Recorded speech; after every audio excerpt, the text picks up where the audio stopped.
अनूप से संपर्क नहीं हो पा रहा। ये बड़ी खबर लगातार दर्शकों को बता रहे हैं, पाक और भारत के बीच में अब संघर्ष विराम। ये बड़ी खबर इस वक्त हम आपको बता रखे हैं।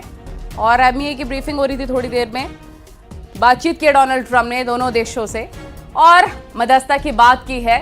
लेकिन क्या लगता है अनुपम, जैसी नापाक हरकतें पाकिस्तान की रहती है हमेशा सीज फायर का उल्लंघन, क्या मानेगा पाकिस्तान?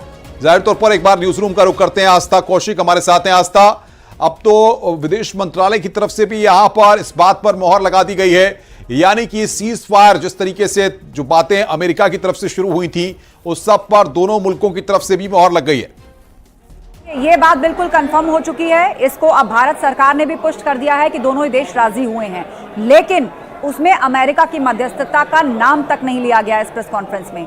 आपने नोटिस किया होगा कि सीधे यहां पर विदेश सचिव आते हैं, 2 लाइन कहते हैं, अपनी बात रखते हैं और वहां से रवाना हो जाते हैं। और वो इस बात को पूरे अंडरलाइन करके कहकर जाते हैं कि भारत और पाकिस्तान के बीच में डायरेक्ट बात हुई है, किसी की मध्यस्थता नहीं।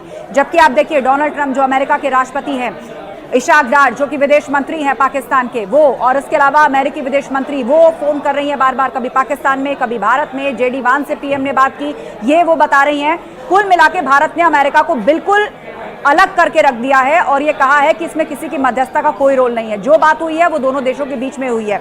और इसको आप इस तरह भी समझ सकते हैं अनुपम कि भारत और पाकिस्तान के बीच में जो कश्मीर को लेकर लड़ाई है, यूनाइटेड नेशंस की अगर आप बात करेंगे, वहां के ट्रीटी की अगर बात करेंगे, तो कश्मीर के मुद्दे को लेकर जो सहमति है या जो स्टैब्लिशमेंट है वो ये है कि ये दोनों देशों का बायलैटरल मुद्दा है।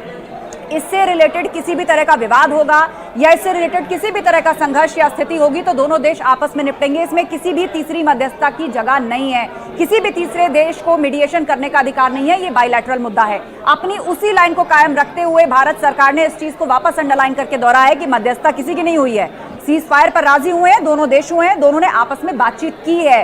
तो कुल मिलाकर पाकिस्तान हमेशा लेकिन सवाल ये खड़ा होता है कि इससे पहले भी कई बार इस तरह के हालात पैदा हुए हैं जब पाकिस्तान कुछ बातों पर राजी होता था, रजामंदी होती थी, दोनों मुल्कों के बीच में बातचीत होती थी, लेकिन उसके बाद भी वो सारी चीजें ज्यादा दिन तक नहीं चलती थी। उनका उल्लंघन देखने को मिलता था कश्मीर में या तमाम जगह जो तनाव वाली स्थिति है वो पैदा होती थी। तो ऐसे में सवाल यहां पर ये कितने दिन तक चलेगा?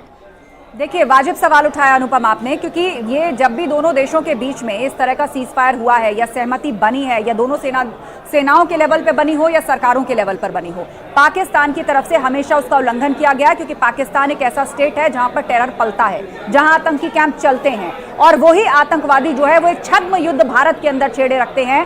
कभी पीओके से घुसपैठ होती है तो कभी भारत में आके कोई वारदात को अंजाम देते हैं, भारत में टेरर फैलाने की कोशिश करते हैं। और पाकिस्तान अपने आप को पूरी तरीके से साइड कर लेता है कि ये तो आतंकवादियों का काम है। आप देखिए, आपकी सरजमीन पर होंगे कोई आतंकवादी, आप देखिए कश्मीर में कोई होगा असहमत, आप देखिए करते होंगे कोई किसानी आत्महत्या, आप देखिए आपके आके नक्सली होंगे।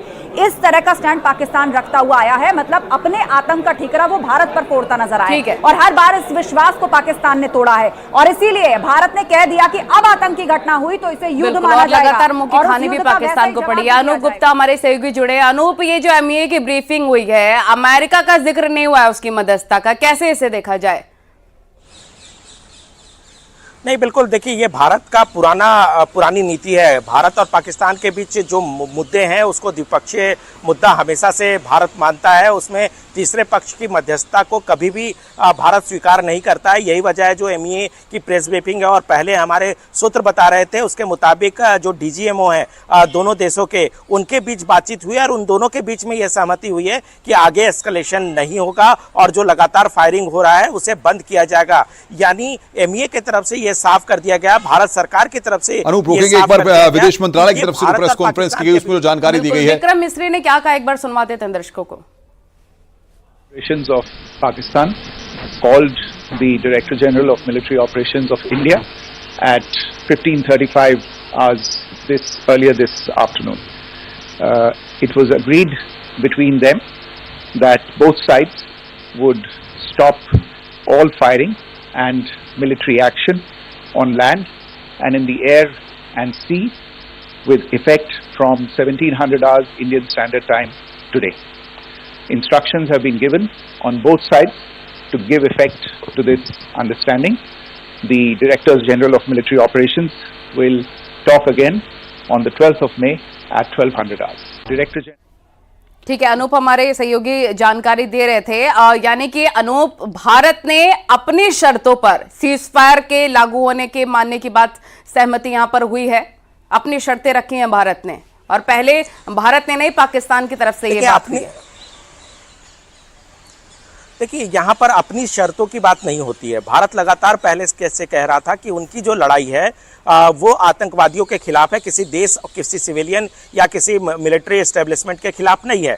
ऐसे में जो प्रोवोकेशन था, जो लगातार उकसाने वाले कदम थे, वो पाकिस्तान की तरफ से आ रहे थे। जाहिर सी बात है कि कई देशों ने इसमें जरूर इंटरफेरेंस किया, लेकिन आज जो एमईए की ब्रीफिंग थी उसमें साफ बताया गया कि पाकिस्तान के डीजीएमओ ने भारत के डीजीएमओ को फोन किया और उन्होंने माना कि अब ये जो लगातार फायरिंग की घटनाएं हो रही है, चाहे वो थल में हो या फिर वायु में हो, एयर अटैक हो, ये सारी चीजें रोक दी जाए। देखिए, आगे भी ये जो बातचीत का दौर है वो आगे भी जारी रहेगा। जाहिर सी बात है, चूंकि ये मसला जो है वो भारत